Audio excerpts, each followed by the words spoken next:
بسم اللہ الرحمن الرحیم۔ کشمیر ڈیجیٹل کے ساتھ میں ہوں سید عارف بہار۔ ناظرین، آزاد کشمیر کی سیاسی حرکیات میں بڑی تیزی سے ایک تبدیلی رونما ہو رہی ہے۔ وہ تبدیلی یہ ہے کہ آزاد کشمیر کی جو روایتی سیاسی جماعتیں ہیں ان کے اندر ایک نئی قوت کا ظہور ہوا ہے۔ یعنی جتنے بھی سیاسی اور انتخابی کھلاڑی ماضی میں ایک آزاد کشمیر کی سیاست میں چلے آ رہے تھے، ان میں ایک نئے کھلاڑی کا اضافہ ہوا ہے، اور یہ کھلاڑی سیاسی نہیں بلکہ ایک غیر سیاسی قوت ہے جسے جوائنٹ عوامی ایکشن کمیٹی کے نام سے عمومی طور پر جانا اور پہچانا جا رہا ہے۔ گزشتہ چند برسوں میں اس عوامی قوت نے، جو بنیادی طور پر تاجروں کی تنظیم تھی، پھر اس کا دائرہ وسیع ہوتا چلا گیا۔ اس عوامی قوت نے مختلف مزاحمتی اور احتجاجی تحریکوں میں اپنا وجود منوایا ہے۔ یہی وجہ ہے کہ آزاد کشمیر کی حکومتوں کے اعصاب پر اب یہ عوامی قوت نہ صرف سوار نظر آ رہی ہے بلکہ چوکوں چوراہوں میں، قہوہ خانوں میں، اخبارات کے دفاتر میں اور اسٹوڈیوز میں یہ عوامی قوت، اس کا ابھار اور اس کی ممکنہ حکمت عملی اور آزاد کشمیر کے منظرنامے کو، سیاسی اور انتخابی منظرنامے کو تبدیل کرنے کی جو صلاحیت ہے وہ ڈسکس ہو رہی ہے۔ اور بہت سے ایسے سوالات اٹھائے جا رہے ہیں کہ یہ عوامی قوت کس طرح آزاد کشمیر کی جو پولیٹیکل اور الیکٹورل جو ڈائنامکس ہیں ان پر اثر انداز ہوگی آنے والے انتخابات میں، جبکہ اب انتخابات کو محض چند ماہ کا عرصہ باقی ہے۔ تو یہ اور اس طرح سے جڑے ہوئے دوسرے سوالوں پر گفتگو کرنے کے لیے اور اس مسئلے کی نوعیت کو سمجھنے کے لیے آج ہم نے اسٹوڈیوز میں ایک ایسی شخصیت کو دعوت دی ہے جن کا تعلق جوائنٹ عوامی ایکشن کمیٹی سے ہے، مرکزی رہنما ہیں، ترجمان ہیں اور تاجر رہنما ہیں، اور سوشل میڈیا پر بڑے متحرک اور فعال نظر آتے ہیں۔ سید عبدالحفیظ حمدانی صاحب۔ حمدانی صاحب، بہت شکریہ آپ کی تشریف۔ آپ کا شکریہ، آپ نے آج وقت دیا اس چینل کے لیے مجھے۔ حمدانی صاحب، کیا کہیں گے آپ کہ یہ جو آزاد کشمیر میں جوائنٹ عوامی ایکشن کمیٹی ہے، جیسے میں نے کہا کہ آزاد کشمیر کی حکومتوں کے اعصاب پر ایک سوار نظر آ رہی ہے، یعنی ایک ٹینشن ہے انہیں کہ عوام کے اندر سے اٹھی ہوئی یہ طاقت جو سیاست کا قالین ہے وہ ان کے پیروں تلے سے کھینچ سکتی ہے۔ تو پچھلے عرصے میں ہمیں جو حالات معمول پر معمول کی طرف جاتے ہوئے نظر آ رہے تھے، اب یوں لگتا ہے کہ دوبارہ کوئی ٹینشن بڑھتی جا رہی ہے اور آپ کی جو تحریک ہے یہ کوئی اور احتجاج کا رخ اختیار کر سکتی ہے، سڑکوں کا رخ اختیار کر سکتی ہے۔ تو یہ تاثر کس حد تک درست ہے؟ دیکھیں، جو آپ نے کہا نا کہ اعصاب پر سوار ہے، اعصاب پر سوار ان کی نالائکی ہیں، نائل ہی ہیں، جو 78 سال سے یہ مسلسل ہماری جو ایلیٹ کلاس ہے، اشرافی ہے، وہ عوام سے روا کیے ہوئے۔ تو آج عوام کے اینگر اس لیول پہ ہے کہ آپ کو جو ہے نا جموں کشمیر جوائنٹ عوامی ایکشن کمیٹی بنتی ہوئی نظر آئی، اور اس اینگر کے نتیجے میں 3 دفعہ جب جوائنٹ عوامی ایکشن کمیٹی نے کال دی تو ماسز کا ایک بہت بڑا جو ہے نا موومنٹ رہی، پوری ریاست بند رہی۔ تو وہ اینگر ہے جو وہ آپ کو نظر آ رہا ہے۔ تو دعویٰ کیا گیا جی کہ ہم نے چونکہ ایک سیاسی جماعت اور سیاسی جماعت کے پلیٹ فارم سے ایک حکومت بنا لی ہے، اب ہم نے عوام کے مسائل جو ہے نا ایڈریس کرنا شروع کر دیے۔ عوام جو ہے نا جس کے جو ہے نا وہ تسلسل میں انہوں نے باغ میں، راولہ کوٹ میں، مظفر آباد میں کچھ جلسے نما پروگرامات بھی کیے لوگوں کو شو کرنے کے لیے کہ جی کہ لوگ ہمارے ساتھ ہیں۔ حالانکہ حکومتیں جلسے نہیں کیا کرتی، حکومتیں ڈیلیور کیا کرتی ہیں۔ وہاں سے تو یہ بھی دعویٰ کیا گیا تھا کہ جو پولیٹیکل ورکرز تھے، آپ کی تنظیم کے ساتھ سرگرم تھے، وہ واپس آنا شروع ہو گئے ہیں۔ تو یہ اس کی کیا حقیقت ہے؟ اور یہ کہ فیصل ممتاز راٹھور کے بارے میں تو آپ کو خاصی پازیٹیوٹی نظر آتی تھی، تو اچانک کیا ہو گیا کہ ڈیڈ لاک پیدا ہو گیا؟ دیکھیں، فیصل ممتاز پہلے میں اس کا جواب دے دوں۔ فیصل ممتاز راٹھور صاحب اس کمیٹی کے ممبر تھے جس کمیٹی نے جو ہے نا ہمارے ساتھ مذاکرات کیے۔ وہ آزاد کشمیر حکومت کی طرف سے ہمیشہ نمائندہ بیٹھے، بڑے پازیٹیو رویے کے ساتھ ہمارے ساتھ بیٹھے ہیں، جس کی وجہ سے ہم ان کے لیے اچھی رائے رکھتے تھے، اچھی خواہشات رکھتے تھے کہ چلو وہ آئیں تو شاید وہ معاملات کو سمجھ رہے ہیں، چیزیں سمجھنے میں آسانی ہوگی۔ لیکن آپ کا چائے باقرخانی کا دور بھی ان کے ساتھ چلا؟ جی، چائے باقرخانی کا دور بھی چلا، سارے معاملات ہوئے۔ وہ ہمارے گھر بغیر پوچھے، بن بلائے گھروں آگے مہمان کے طور پہ، تو ہم نے ان کو وہاں بھی جب آئے تو ویلکم کیا، لیکن وہاں بھی ہم نے ان سے ایکشن کمیٹی کے معاملات، کیونکہ اگلے دن ہماری ایک نشست ہونی تھی جو وفاقی حکومت کی اور ہمارے درمیان جو کمیٹی قائم ہے اس کی نشست ہونی تھی۔ ہم اسی کے تسلسل میں لیا کہ اسی کے سلسلے میں شاید ہمارے پاس آئیں، لیکن وہ دیگر مقاصد لے کر آئے تھے جو ہم نے الحمدللہ اسی جگہ پہ ختم کر دیے، پورے نہیں ہونے دیے۔ اب جب انہوں نے یہاں پہ بجائے ڈیلیور کرنے کے ایک طے شدہ ہمارے ساتھ چیزیں تھیں ان پہ عمل درآمد کرنے کے بجائے انہوں نے کیا کیا کہ اس چارٹر آف ڈیمانڈ کو ایک سائڈ پہ رکھ کے عوام میں جانا شروع کر دیا اور جلد سے جلوس کرنا شروع کر دی اور لوگوں کو ترغیبات دینا شروع کر دی. کوئی مشیر لگایا جا رہا ہے, کوئی کیا لگایا جا رہا ہے, اور ایک بندر بانٹ شروع کر دی. گریڈ 19 20 21 میں لوگ بھرتی کیے جا رہے ہیں اور شو یہ کیا جا رہا ہے, تاثر یہ دیا جا رہا ہے جی کہ ہم نے یہاں پہ سیاسی نظام بحال کر دیا جو جموں کشمیر جوائنٹ عوامی ایکشن کمیٹی کی وجہ سے اور انوار الحق کی وجہ سے اب تری کا شکار تھا. لیکن جب انہوں نے 2-3 جلسے کیے تو وہاں پہ انہوں نے کوئی پٹواری لے کے آئے, کوئی کلرکس لے کے آئے, کوئی سویپر لے کے آئے. ایک جلسے کا ہمیں یاد ہے کہ اپریڈا میں ایک ملازم بھی یہاں پہ جو نوکری کے لیے مزدور بیٹھے وہ موجود تھے. جلوس کرنا جس طرح آپ کا حق ہے, آپ ایک عوامی تحریک ہیں, تو اسی طرح سیاسی جماعتوں کا بھی حق ہے, ان کا بھی تو الیکشن سر پہ آ رہا ہے, تو اس پہ آپ افینڈ ہونے کی کیا ضرورت اور کیا وجہ؟ نہیں, ہم افینڈ نہیں ہوئے, عوام افینڈ ہوئی ہے. عوام نے اس کے بعد آپ نے دیکھا کہ جب 16 دسمبر کو راولا کوٹ میں احتجاج ہوا بجلی کے لیے, تو رات کے 3 بجے آپ نے دیکھا کہ راولا کوٹ جیسے ٹھنڈے علاقے میں دسمبر میں لوگ گھروں سے باہر نکلتے ہی نہیں ہیں, لیکن لوگ پوری رات روڈ پر رہے. تو اگر ان کا وہ جو دعویٰ تھا کہ ہم نے سیاسی نظام بحال کر دیا ہے تو لوگ احتجاج میں نہ بیٹھے ہوتے. اور پھر اس کے بعد ہم نے ظفرآباد ڈویژن میں 3 پروگرامات کیے ہیں, مشاورتی پروگرامات کیے ہیں, ہم نے جلسے نہیں کیے. لیکن آپ نے اپریڈا دیکھا,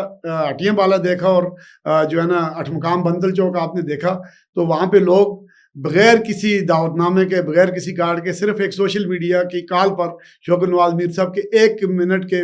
ویڈیو میسج پر لوگ وہاں پہ جمع ہوئے. اگر پبلک میں اینگر نہ ہوتا تو بالکل جموں کشمیر جوائنٹ عوامی ایکشن کمیٹی کے جلسے میں صرف شوکت نواز میر اکیلا خطاب کرتا وہ آپ کو نظر آتا. تو وہ جو انہوں نے اس تاثر کو اس طرح ظاہر کرنے کی کوشش کی کہ ہم جلسے کر لیں گے ان چیزوں کو, حکومتیں کبھی بھی جلسوں سے کامیاب نہیں ہوا کرتی. آپ سمجھتے ہیں اعتماد کا بریچ یہاں ہوا کہ انہوں نے آپ کے ساتھ مذاکرات کی بجائے وہ پبلک میں چلے گئے ایک تاثر دینے کے لیے اور بدلنے کے لیے ایک تاثر کو, کیونکہ جو چارٹر آف ڈیمانڈ تھا وہ اتنا مؤثر اور ہیوی ہے کہ ان کو اس میں موت نظر آ رہی ہے کہ اگر یہ عمل درآمد کرتے ہیں تو بھی لوگ ٹلٹ کریں گے جموں کشمیر جوائنٹ عوامی ایکشن کمیٹی کی طرف, اور اگر عمل درآمد نہیں کرتے ہیں تو پہلے سے عوام ہے جموں کشمیر جوائنٹ عوامی ایکشن کمیٹی کی. Charter of demand Azad Kashmir حکومت پہ, اس ڈھانچے پہ آپ اتنا بوجھ ڈال رہے ہیں, کہیں یہ سسٹم ہی نہ بیٹھ جائے, ڈھانچہ ہی نہ بیٹھ جائے. ہم نے تو ان کو فیسیلیٹیٹ کیا ہے. آپ دیکھیں ہم نے ایک دفعہ ان کو 23 ارب روپیہ دلوایا ہے اسلام آباد سے, ابھی دوسری دفعہ پھر 30 ارب روپیہ ہم نے ان کو دلوایا. یہ تو 1 ارب روپیہ نہیں لا سکتے, آپ کو پتہ ہے, بلکہ یہاں سے انہوں نے 55 ارب روپیہ آپ کو پتہ ہے انہوں نے دیا تھا. آپ کے علم میں یہ چیزیں ہیں کہ ایک دور میں زرداری صاحب کے دور حکومت میں یہاں سے چودھری مجید صاحب تھے اور ان لوگوں نے 55 ارب روپیہ جو ہے نا واپس جو ہمارا جو یہ تھا کیا کہتے ہیں زلزلے کے پیسے تھے وہ انہوں نے واپس کیے تھے. تو اگر ہم ان کو 30 ارب روپے ایک دفعہ دلا رہے ہیں, صحت کارڈ ہم جو ہے نا ان کو وفاقی حکومت سے دلوا رہے ہیں, ان کو دیگر چیزیں وہاں سے دلوا رہے ہیں, تو ان کو تو ہمارا شکر گزار ہونا چاہیے. نہ ہینگ لگے نہ پھٹکڑی, رنگ دے چوکھا کہ ان کو چیزیں ہم دلا رہے ہیں. اچھا, آپ یہ بتائیں کہ ایک طرف جہاں تک میں اس ساری صورتحال کو سمجھ چکا ہوں, ایک طرف پیپلز پارٹی کے ساتھ آپ نے ایک اس ڈیڈ لاک کو پیدا کرنے کے لیے آپ مہاجرین کی نشستوں یا ان کی اکاموڈیشن کو آپ نے ایک ایشو بنایا ہوا ہے, عبد الماجد خان ہے یا جو دوسرے ان کی ایک ایڈجسٹمنٹ ہے. دوسری طرف نون لیگ کے معاملات میں بھی آپ نے ایک خط لکھا ہے وزیر اعظم پاکستان میاں شہباز شریف کو, اور میرے پاس وہ خط موجود ہے کہ جس میں آپ نے یہ کہا ہے کہ راجہ ثاقب مجید کو شامل کر کے انہوں نے بہت بڑی غلطی کی ہے مسلم لیگ نون نے. تو یہ کیا پس منظر ہے؟ دونوں جو بڑی سیاسی جماعتیں ہیں جو اگلا منظرنامہ تخلیق دے رہی ہیں یا تشکیل دینے کے قریب ہیں, ان کے ساتھ آپ کی ٹینشن بڑھتی ہوئی نظر آ رہی ہے. دیکھیں, پیپلز پارٹی برسر اقتدار ہے, لیکن ایکچولی برسر اقتدار نون لیگ بھی ہے کہ رات کو انہوں نے ووٹ دیے اور صبح اپوزیشن میں بیٹھ گئے, تو ہیں تو دونوں اقتدار میں. لیکن یہ ہم نے ثاقب مجید کے حوالے سے جو خط لکھا ہے, ظفرآباد میں 29 ستمبر کو ہمارا انتہائی پرامن احتجاج تھا نیلم پل کے اوپر, تو ثاقب مجید اور اس کی جماعت نے جو اب اس کے جو سربراہ ہیں اب اس سے جو ہے نا الگ ہونے کے آہستہ آہستہ اسکپ ہونے کی کوشش کر رہے ہیں, ڈسون کر رہے ہیں. لیکن ایکچولی اس وقت انہوں نے ڈسون نہیں کیا. جب 26 تاریخ کو ثاقب مجید نے ظفرآباد میں امن ریلی کا اعلان کیا, این اس ڈیٹ پر جب 29 ستمبر کی ڈیٹ ہم 3 مہینے پہلے دے چکے تھے, جب پوری ریاست کو پتا تھا کہ پوری ریاست 29 ستمبر کو بند ہونے جا رہی ہے, اس وقت ایک سیاسی جماعت نے امن مارچ کی کال دے دی جو ہمارے سیاسی نظام کے تحت ایک بد اخلاقی کے زمرے میں آتی ہے. جس کے بعد انتظامی اداروں کی ذمہ داری بنتی تھی کہ وہ اتنے ٹینس ماحول میں ان لوگوں کو یا تو نہ نکلنے دیتے یا ان کے لیے کسی روٹ کا تعین کرتے. کوئی جب ثاقب مجید سے یہاں مظفر آباد میں ایک صحافی نے پوچھا کہ آپ کا روٹ کیا ہوگا, اس نے کہا جی میں پورے مظفر آباد شہر کا مالک ہوں, تو میں جہاں سے مرضی گزروں گا. اس کا مطلب یہ ہے کہ اس نے ہمارے کراؤڈ کے اندر سے ہی گزرنا تھا, جیسے تیسے بھی گزرتا, کیونکہ انہوں نے بدامنی کا ایک فیصلہ کر چکا تھا. اور اس بدامنی نے اس وقت ثابت کیا کہ جب نیلم پل کے اوپر ہیوی اسلحے کے ساتھ وہاں پہ فائرنگ ہوئی, جس کے جو ہے نا جواب میں ہمارا ایک نوجوان صدیر روان جن کا تعلق نیلم ویلی سے تھا وہ شہید ہوئے, اور 29 دیگر نوجوانوں کو ڈائریکٹ بلٹ شوٹ کیا گیا وہاں پہ, جس کا ڈیٹا ہمارے پاس موجود ہے, جس کو ریاست نے پچھلے دنوں 10 لاکھ فی کس کے حساب سے جو ہے نا وہ ادائیگیاں بھی کی تعلیفی قلب کے لیے. اگرچہ ان میں سے بہت سارے نوجوان اب اپنی زندگیوں سے آج تقریباً دو چکے ہیں کہ وہ اب جو ہو چکے ہیں, معذور ہو چکے ہیں. ثاقب مجید صاحب کی مسلم لیگ نون میں دھوم دھام سے جو واپسی ہے یا شرکت ہے وہ آپ کو پسند نہیں آئی؟ نہیں, ہمیں یہ نہیں ہے ثاقب مجید جس مرضی جماعت میں جائے, ہمیں یہاں پہ پرابلم یہ آ رہی ہے کہ ہمارا جو مذاکرات کار ہے وہ وفاقی وزیر امور کشمیر امیر مقام ہے, اور ہماری تمام معاملات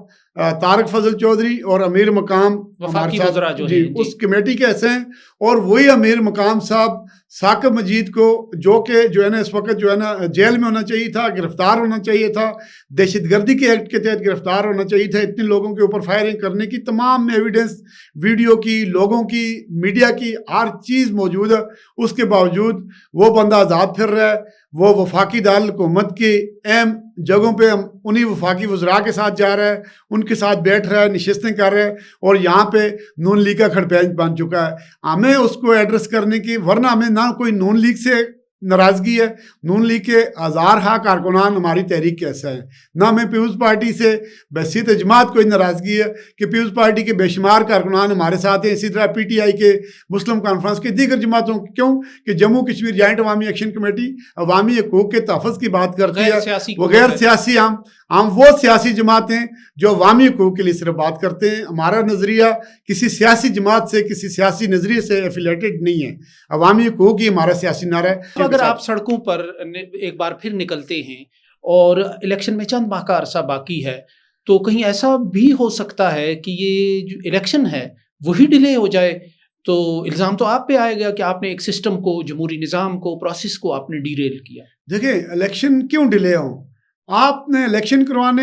آپ کو چارٹر آف ڈیمانڈ میں 90 دن دیے گئے تھے, آپ ان پہ عمل درآمد کروا دیتے. ابھی بھی آپ کے پاس وقت پڑا ہوا ہے. آپ سے ہم نے 4 چیزیں مانگی ہیں صرف, کہ 4 چیزوں میں سے آپ ریورسل لے لیں. ہم آپ کے ساتھ جو ہماری M&I جو ہے نا مانیٹرنگ اینڈ امپلیمنٹیشن کمیٹی جو ہماری ہے وہ بنی ہوئی ہے, جس میں 2 اسلام آباد کے وزراء, 2 مظفر آباد کے, اور جوائنٹ عوامی ایکشن کمیٹی کے 3 لوگ ہیں.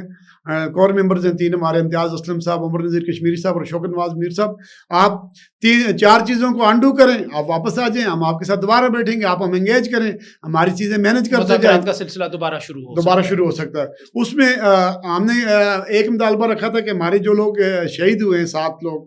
ان کی فیملیز کو جو ہے نا 1 کروڑ روپے کا جو معاوضے کا طے کیا گیا تھا وہ دیں, وہ ادائیگی تو ہو گئی ہے. اس کے بعد ان کی نوکریوں کا, وہ نوکریاں بھی ہو گئی ہیں, جو چیزیں ابھی انہوں نے کی ہیں. اس کے بعد جو ہمارا دوسرا مطالبہ تھا صحت کارڈ کا, کہ صحت کارڈ 15 دنوں میں بحال کرنا تھا. صحت کارڈ بحال کر دیں, اور 15 دنوں میں ہماری FIR ساری جو ہے نا وہ ختم کرنے کا ہوا تھا, FIR ختم کر دیں. اور جو ہمارا سب سے بڑا مطالبہ ہے وہ یہ ہے کہ ہمارے ساتھ ایک چیز طے ہوئی تھی کہ تب تک مہاجرین کے جتنے بھی معاملات ہیں وہ فریز رہیں گے. انہوں نے اس میں 2 وائلیشنز کی ہیں, جس میں طے تھا کہ ان کو کوئی مراد نہیں دے جائیں گی. جب آپ سمجھتے ہیں کہ جب کسی کو آپ کسی پارلیمانی کمیٹی کا ممبر بنائیں گے تو اس کو مراد دی جاتی ہیں, ایک اس کو دفتر ملتا ہے, ایک ڈرائیور ملتا ہے, TADA ملتا ہے, اور اس کو 45,000 روپے اضافی تنخواہ دی جاتی ہے, ایک MLA کے سے زیادہ. تو یہیں سے یہ وائلیشن آف جو ایگریمنٹ تھی, اعتماد یہیں سے بریک اپ ہوا. تو اگر آپ اعتماد بحال کرنا چاہتے ہیں, آپ اس کو انڈو کریں. جو جتنی بھی پارلیمانی کمیٹیز کے آپ نے چیئرمینز بنائے ہیں ان کو آپ انڈو کر دیں, ہمارے ساتھ آ جائیں, بیٹھ جائیں. جب تک ہمارا یہ جو ہے مہاجرین کی نشستوں کا, ان کی مراعات کا, اسی میں ایک اور اضافہ انہوں نے یہ کیا کہ طے ہوا تھا کہ کوئی بھی ان کے کوٹاز نہیں ہوں گے. تو پھر آزاد کشمیر کے کوٹے پر آپ کے میڈیکل کالجز اور انجینئرنگ کالجز کی جو ابھی نشستیں انہوں نے اناؤنس کی ہیں, یہ کہہ رہے ہیں جی کہ اوپن میرٹ کے تحت وہ آئے ہیں. گویا کہ ایک روشنی کی کرن ابھی موجود ہے کہ اگر حکومت اپنا طرز عمل بہتر کرے تو مفاہمت کی ایک راہ. دیکھیں روشنی کی کرن تو ہمیشہ اس لیے موجود رہی ہے کہ ایک طرف ہماری لاشیں پڑی ہوتی تھی, تو دوسری طرف ہم نے پھر بھی ان سے مذاکرات کیے, اور یہ ہم ہمیشہ مذاکرات